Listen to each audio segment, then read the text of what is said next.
करेंगे corona update आपको देते हैं। उत्तराखंड में क्या स्थिति है?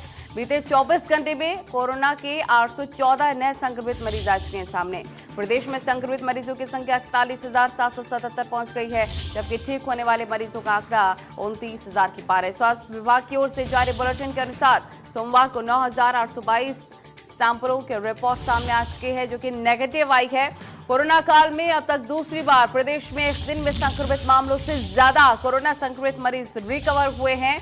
देहरादून में सबसे ज्यादा 309 संक्रमित मरीज सामने आ चुके हैं। राजधानी देहरादून में, नैनीताल में देखे 111, हरिद्वार में 110, उधमसिंह नगर में 95, अल्मोड़ा में 74, पौड़ी में 24, टिहरी में 23, उत्तरकाशी में 22, रुद्रप्रयाग में 15, चंपावत में 13 मरीज कोरोना की चपेट में।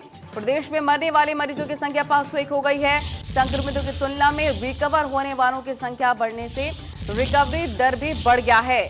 वर्तमान में प्रदेश की रिकवरी रेट 69.42% पहुंच गई है। संक्रमण दर 7% से ज्यादा बताया जा रहा है। किस तरह की परिस्थिति है उत्तराखंड वासियों के लिहाज से महत्वपूर्ण खबर आपको बता रहे हैं। कोरोना अपडेट आपको दे रहे हैं। 29,000 मरीज अब तक कोरोना से रिकवर हो चुके हैं और इसी के साथ आपको बता दें कि रिकवरी रेट भी काफी बेहतर होता हुआ प्रदेश में नजर आ रहा है।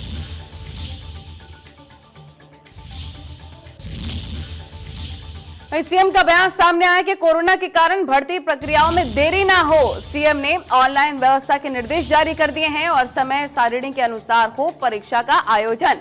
मुख्यमंत्री त्रिवेंद्र सिंह रावत की तरफ से तमाम बातें कही गई हैं। सीएम त्रिवेंद्र ने भर्ती प्रक्रियाओं की समीक्षा भी की है और समान प्रकृति के पदों की परीक्षा हो, इसको लेकर निर्देश भी जारी कर दिए गए हैं। लक्ष्य निर्धारित करके काम होना चाहिए। तमाम महत्वपूर्ण बातें कहते हुए सीएम त्रिवेंद्र सिंह रावत नजर आ रहे थे। भर्ती प्रक्रियाओं को लेकर काफी सतर्क मुख्यमंत्री नजर आ रहे हैं। उन्होंने इसको लेकर समीक्षा भी की है। समान प्रकृति के पदों की एक ही परीक्षा हो, इस पर भी उन्होंने जोर दिया है। तो इस वक्त की बड़ी खबर आपके टेलीविजन स्क्रीन पर और मुख्यमंत्री का बड़ा निर्देश भी भर्ती प्रक्रियाओं को लेकर सामने आ चुका है। कोरोना के कारण भर्ती प्रक्रियाओं में क्योंकि देरी हो रही है, सीएम ने ऑनलाइन व्यवस्था के निर्देश जारी कर दिए हैं कि किसी भी तरह से इसमें देरी नहीं होनी चाहिए। सीएम त्रिवेंद्र ने भर्ती प्रक्रियाओं की समीक्षा बैठक भी ली है। महत्वपूर्ण जानकारी आपको दे रहे हैं। समान प्रकृति के पदों की एक ही परीक्षा हो। कोरोना संक्रमण के कारण बीते 187 दिन में वीरान पड़ी है टिहरी। वहीं पर झील में आज से रोमांच का सफर शुरू होने वाला है। अनलॉक 4 की गाइडलाइन के अनुसार जिला प्रशासन ने झील में सशर्त बोटिंग गतिविधि शुरू करने के निर्देश दे दिए हैं। इसको मंजूरी दे दी है। फिलहाल झील में स्पीड और समान बोट ही चलेंगी और 42 वर्ग किलोमीटर क्षेत्र में फैली टिहरी झील में कोरोना संक्रमण के कारण 17 मार्च से बोटों का संचालन बंद था। झील में 99 बोटों का संचालन होता है। Speed boat, power boat, jet attack और जेट्स की तमाम ऐसी जो बोटें हैं उनका संचालन होगा। अनलॉक 4 की गाइडलाइन के तहत प्रशासन ने झील में सशर्त बोटिंग गतिविधि को मंजूरी दे दी है। बड़ी खबर आपको बता रहे हैं। बोट संचालकों को प्रत्येक व्यक्ति का बोटिंग स्थल से 100 मीटर दूरी पर थर्मल स्क्रीनिंग करना होगा, क्योंकि कोरोना काल भी चल रहा है। साथ ही प्रत्येक राउंड के बाद बोट को सैनिटाइज किया जाएगा। पर्यटकों सहित बोट संचालक जो ऑपरेटर हैं और हेल्पर हैं, उनकी अनिवार्य रूप से उनको मास्क पहनना होगा। शारीरिक दूरी के साथ ही बोटिंग क्षमता की 50% सीटों पर ही पर्यटकों को बैठाना होगा। यानी कि इसको मंजूरी तो मिल गई है। अब रोमांच तो शुरू हो ही जाएगा टिहरी में, लेकिन इन सब के बीच ये नहीं भूलना कि कोरोना का काल चल रहा है और कोरोना गाइडलाइंस का भी पालन करना होगा। इसके साथ ही फेस शील्ड की अगर बात कर ली जाए, इसके साथ सैनिटाइजेशन की प्रक्रिया भी अपनानी होगी और उचित दूरी भी बेहद ही जरूरी है।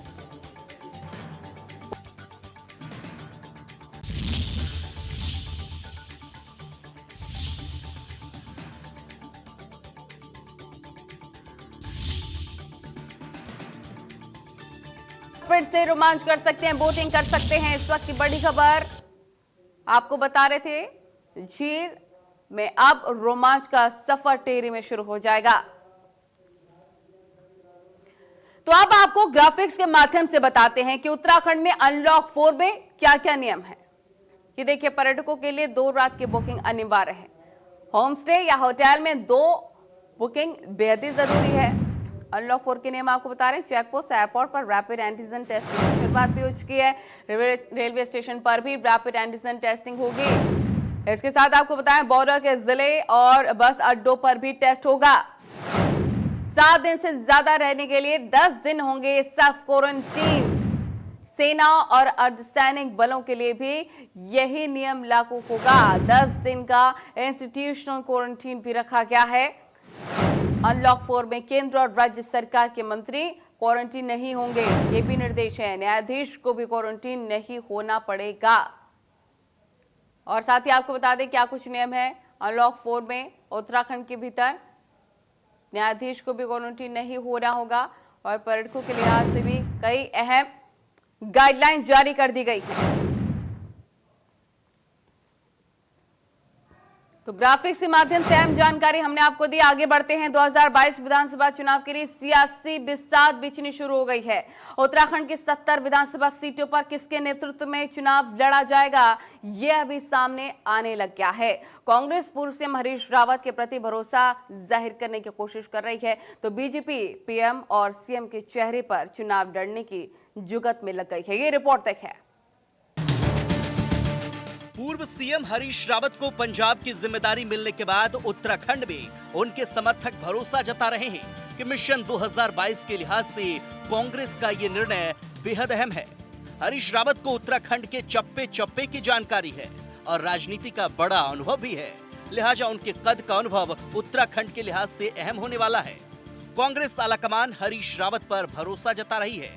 क्या कांग्रेस हरीश रावत पर उत्तराखंड में 2022 विधानसभा के लिहाज से भरोसा जताएगी? इस पर कांग्रेस खुलकर पत्ते तो नहीं खोल रही है, लेकिन उनके राजनीतिक अनुभव का लाभ कांग्रेस के लिए फायदेमंद जरूर बता रही है। कांग्रेस प्रवक्ता दीपक बुलुटिया ने क्या कुछ कहा, सुनिए। जो हाईकमान ने जो फैसला लिया है बहुत सोच समझ के लिया है, क्योंकि जमीनी नेता हरीश रावत जी उत्तराखंड में यहाँ के उत्तराखंड के चप्पे चप्पे से वाकिफ है।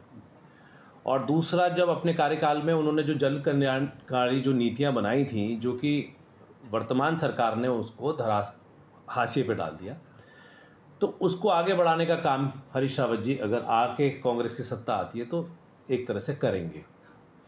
और साथ ही क्योंकि जनता में लोकप्रिय हैं और संगठन का उनको बहुत अच्छा अनुभव है, क्योंकि वो पूर्व में भी अध्यक्ष रह चुके हैं और इस वर्तमान में भी उन्होंने बहुत सारे, यही नहीं आसाम का उनको जो प्रभार दिया गया था तो उन्होंने बहुत अच्छे से वहाँ पर भी एक अच्छी भूमिका निभाई, जिससे हाईकमान ने उनको ये जिम्मेदारी दी।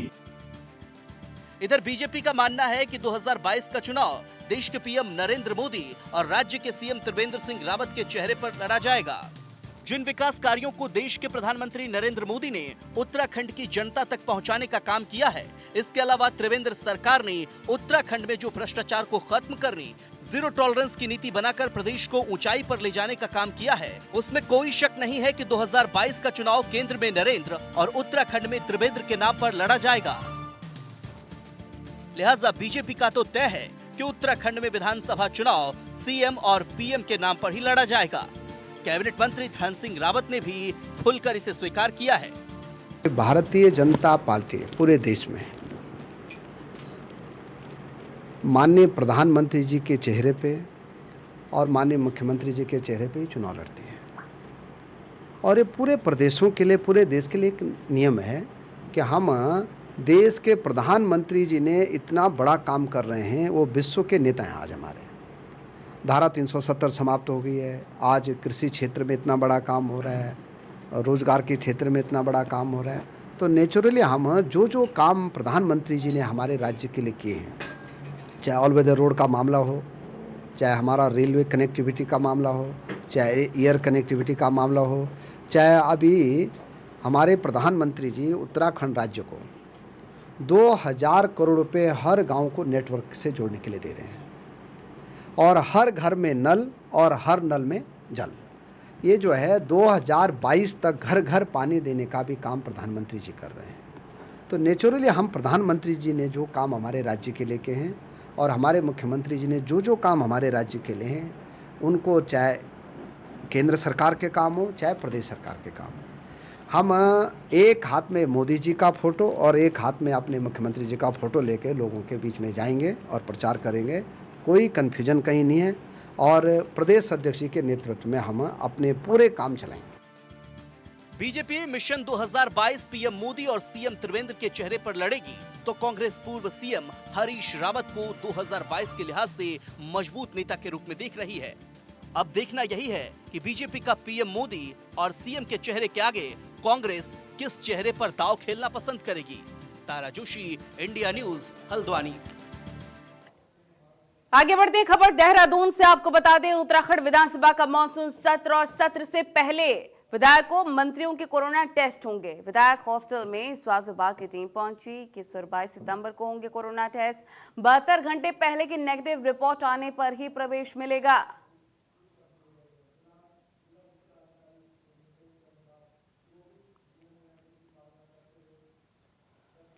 उत्तराखंड कांग्रेस अनुसूचित जाति प्रकोष्ठ के प्रदेश अध्यक्ष एवं पूर्व विधायक राजकुमार ने मसूरी में प्रदेश सरकार पर जमकर हमला बोला है। उन्होंने कहा, प्रदेश सरकार कोरोना संकट से निपटने के लिए पूरी तरह से मुस्तैद नहीं है। उन्होंने कहा कि लोगों को अस्पतालों में स्वास्थ्य सुविधाएं उपलब्ध नहीं हो रही हैं। उन्होंने कहा कि सरकार की पोल अब खुल जाती है जब नेता प्रतिपक्ष डॉक्टर इंदिरा हृदयेश को देहरादून के मैक्स हॉस्पिटल में कक्ष नहीं मिला और ना ही देहरादून में उनका इलाज हो पाया, जिसके बाद उनको इलाज के लिए दिल्ली भेजा गया।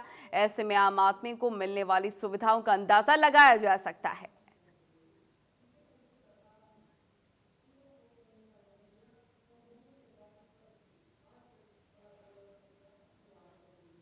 तो राजकुमार ने कहा कि दून अस्पताल का हाल काफी बेहाल है। कोरोना संकट से निपटने के लिए वहां मरीजों के लिए बेड उपलब्ध ही नहीं है। अस्पताल में एक्सरे और सिटी स्कैन की मशीनों को बंद कर दिया गया है, जबकि कोरोना के साथ ही अन्य बीमारियों के लिए अस्पताल में मशीनें संचालित की जानी जरूरी होती हैं। प्रदेश सरकार एक नया हॉस्पिटल बना देती, हजारों बेड का। इतने फंड्स इनके पास आ रखे हैं, इतने सेंटर से फंड्स आ रखे हैं, स्टेट फंड से लोगों ने अपनी इच्छा अनुसार फंड्स दिए हैं, लेकिन सरकार ने कोई सोच नहीं करी है। उन्होंने मरीजों को हवाले छोड़ दिया है। जितने भी कोरोना सेंटर बने हैं देहरादून में, आप सारे जगह की स्थिति ये देख लीजिए कि 200 मरीजों पे एक डॉक्टर है और वो भी डॉक्टर समय पर नहीं पहुंच पा रहा है। और वहाँ स्टाफ नर्स नहीं है, वहाँ सफाई की व्यवस्था नहीं है, वहाँ लाइट की व्यवस्था नहीं है, वहाँ मशीन लगी है और बहुत सारे उपकरण ऐसे लगे हैं जिनसे गरीब आदमियों की जांच हुआ करती थी और उन पर जांच होने के बाद उनको दवाइयाँ वितरण की जाती थी, चाहे सिटी स्कैन हो, एक्सरे मशीन हो या पैर टूटने या हाथ टूटने का वो जो भी कार्य हो। आज सारे मरीज कोरोना के कारण बिल्कुल ठप पड़े हुए हैं, वो मशीनें सील हो रखी हैं। भारतीय किसान यूनियन के बैनर तले रुड़की तहसील में केंद्र सरकार की ओर से पास किए गए कृषि बिल और 3 अध्यादेशों के बिल को वापस ले जाने की मांग को लेकर विरोध प्रदर्शन किया गया। इसके बाद किसानों ने प्रधानमंत्री के नाम ज्वाइंट मजिस्ट्रेट नमामि पंसिल को एक ज्ञापन भी सौंपा।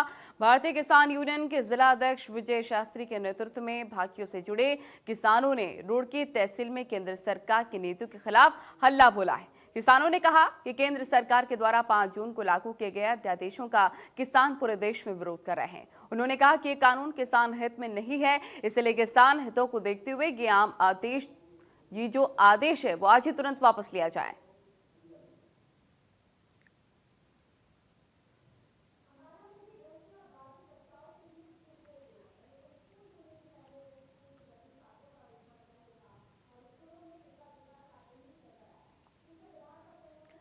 तो वहीं इसको लेकर किसान नेता और ज्वाइंट मजिस्ट्रेट का क्या कुछ कहना है, आपको सुनवाते हैं। ये काला कानून जो कल पूर्ण रूप से इन्होंने पास कर दिया, संसद में भी आप लोगों ने देखा कितना हंगामा हुआ। हरियाणा पंजाब का सड़क पर किसान पूर्ण रूप से सड़कों पर थे, उसके बावजूद भी इन्होंने किसानों के ऊपर ये कानून थोप दिया और भारतीय किसान यूनियन इस कानून को किसी भी सूरत में बर्दाश्त नहीं करेगी। मोदी जी से हमारा ये कहना कि आप लोग अपने पर लागू कर ले, किसान और मजदूर इसे अपने पर लागू नहीं होने देगा। हम इसका पूर्ण रूप से विरोध करते रहेंगे। गन्ने का रेट 700 रुपये क्विंटल कैसे होगा वो बताओ, गेहूं का रेट 5000 कैसे होगा वो बताओ, या किसान की जो नुकसान हो रहा है उसकी भरपाई कैसे होगी, उसे या 1 लाख रुपए साल कम से सब्सिडी दो। मुद्दा तो हो वे 3 फर्जी बिल। अरे जब हम नहीं चाह रहे तुम्हारा कैसा भला कर रहे हैं, उससे कैसे भला हो जाएगा। मंडी समितियां खत्म करना, कॉन्ट्रैक्ट फार्मिंग उसमें भी होगी, कोई फाउंडेशन नहीं है वो पैदा करवाया, कभी ले ना ले, उसमें ऐसे ऐसे बिल। इतना बेवकूफ़ किसान नहीं रहा।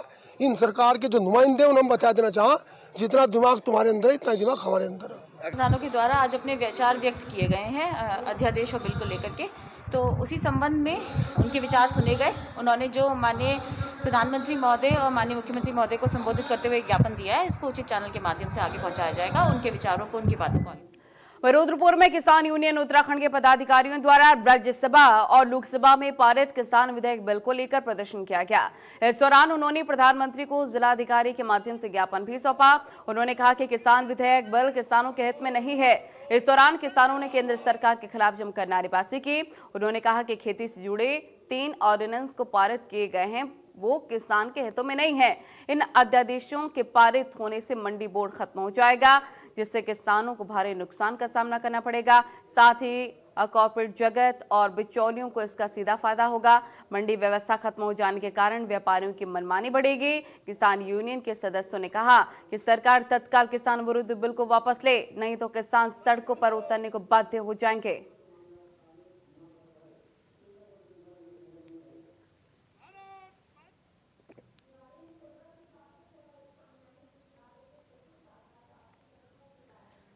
अब खबर मसूरी से आपको बता दें, जहां पर आम आदमी पार्टी का जबरदस्त प्रदर्शन देखने को मिला। नगर पालिका के कार्यकर्ताओं ने यह प्रदर्शन किया है। विस्थापित हुए बेघर परिवारों के लिए यह प्रदर्शन हुआ था। पुलिस की गाड़ी के आगे लेटकर विरोध जाहिर किया गया। पालिका अध्यक्ष पर पार्टी कार्यकर्ताओं ने आरोप लगाए हैं। कहा बेघर हुए लोगों के लिए गंभीर नहीं। पालिका अध्यक्ष, बेघर हुए लोगों के लिए उचित विस्थापन की मांग की गई है। शिफनकोट और आईडीएच बिल्डिंग से बेघर हुए कई परिवार। शासन को सूचित करना पड़ता है, कानून के अंदर हमने कर दिया था। विरोध प्रदर्शन यहाँ किया गया है। विस्थापित हुए बेघर परिवारों के लिए प्रदर्शन किया गया था। लेटकर जमीन पर, सड़क पर इन्होंने अपनी नाराजगी व्यक्त की है। खबर देहरादून से आपको बता दें, जहां पर उत्तराखंड राज्य आंदोलनकारी मंच का जबरदस्त प्रदर्शन, 8 सूत्रीय मांगों को लेकर यह प्रदर्शन हुआ था और राज्य आंदोलनकारियों ने सिटी मजिस्ट्रेट को इसको लेकर ज्ञापन भी सौंपा। मुख्यमंत्री त्रिवेंद्र सिंह रावत के नाम ज्ञापन भी सौंपा गया है। अब खबर देहरादून से है, जहां पर एनएसयूआई ने मैक्स हॉस्पिटल देहरादून प्रशासन का पुतला फूंककर अस्पताल प्रबंधन के खिलाफ जमकर नारेबाजी की है। एनएसयूआई के अध्यक्ष मोहन भंडारी का कहना है कि बीते 19 सितंबर को कोरोना संक्रमण के चलते नेता प्रतिपक्ष इंदिरा हृदयेश को मैक्स हॉस्पिटल इलाज के लिए लाया गया था, लेकिन मैक्स हॉस्पिटल प्रशासन द्वारा लापरवाहीपूर्ण रवैया अपनाया गया और उन्हें उचित सुविधाएं मुहैया नहीं करवाई गई, जिसके बाद करीब 4 घंटे इंतजार करने के बाद प्रशासन को उन्हें एक निजी हॉस्पिटल में भर्ती करवाना पड़ा और प्रदेश के एक वरिष्ठ जनप्रतिनिधि के साथ इस प्रकार का बर्ताव अस्पताल प्रशासन की कार्यप्रणाली दर्शाता है। सरकार के निर्देशों पर भी अस्पताल प्रशासन ने कोई रुचि नहीं दिखाई है। समय रहते उन्हें इलाज के लिए अन्य जगह ले जाना पड़ा, जिससे आम जनता को मिलने वाली सुविधाओं का अंदाजा लगाया जा सकता है।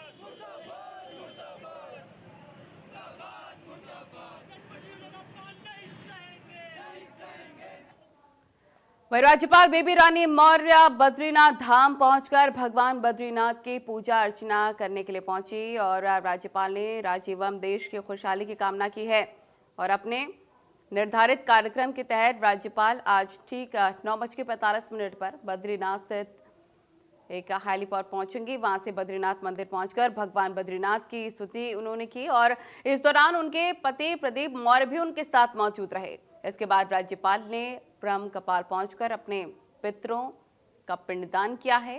राज्यपाल ने मेधावी छात्रों को मोबाइल भी भेंट किया।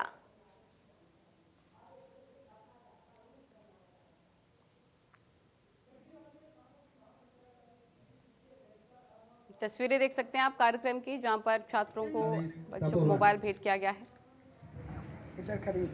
कुमारी नीला।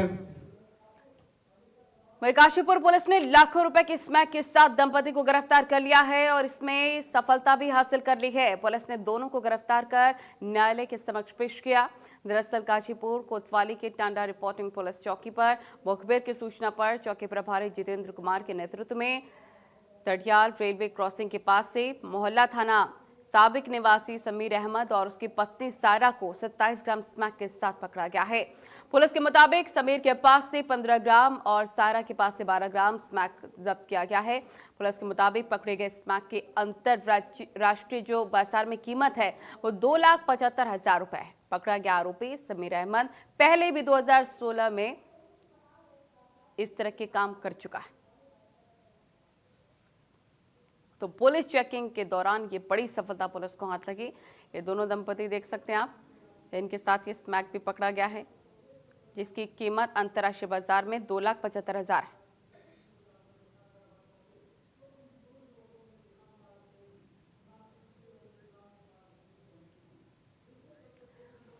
अब खबर आपको कोटद्वार से बता दें, जहां पर पिता लगा रहा है न्याय की गुहार। बीते 8 सितंबर को बरामद हुआ था बेटे का शव। कोटद्वार से बिजनौर में काम पर आया था युवक।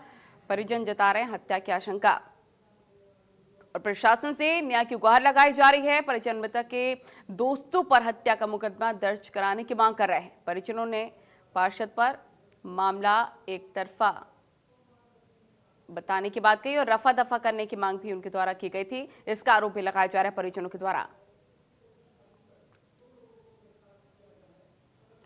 वहीं रुड़की में लक्ष्य क्षेत्र में लगातार किसी न किसी मामले में वीडियो वायरल होने का सिलसिला लगातार तूल पकड़ रहा है। कभी मारपीट की वीडियो वायरल होती है तो फिर कभी दबंगता दिखाते हुए मोटर बाइक से चलते फायरिंग करते हुए लड़कों का वीडियो वायरल होता है।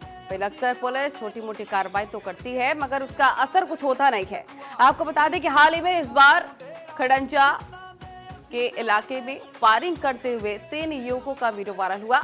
इस वीडियो में 3 युवकों पर एक देशी तमंचा लहराता हुआ दिखाई दे रहा था, जिसमें एक युवक बाकी के दोनों युवकों को तमंचा लोड करके देता हुआ नजर आ रहा है, जबकि बाकी के 2 युवक फायरिंग करते हुए नजर आ रहे हैं।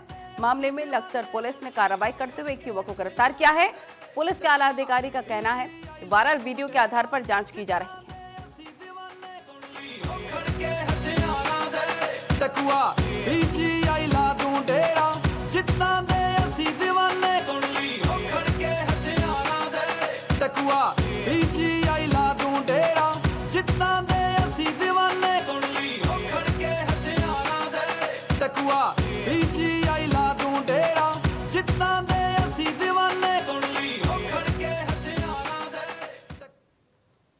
तो चलिए इसी के साथ फिलहाल उत्तराखंड बुलेटिन में इतना ही। नमस्कार।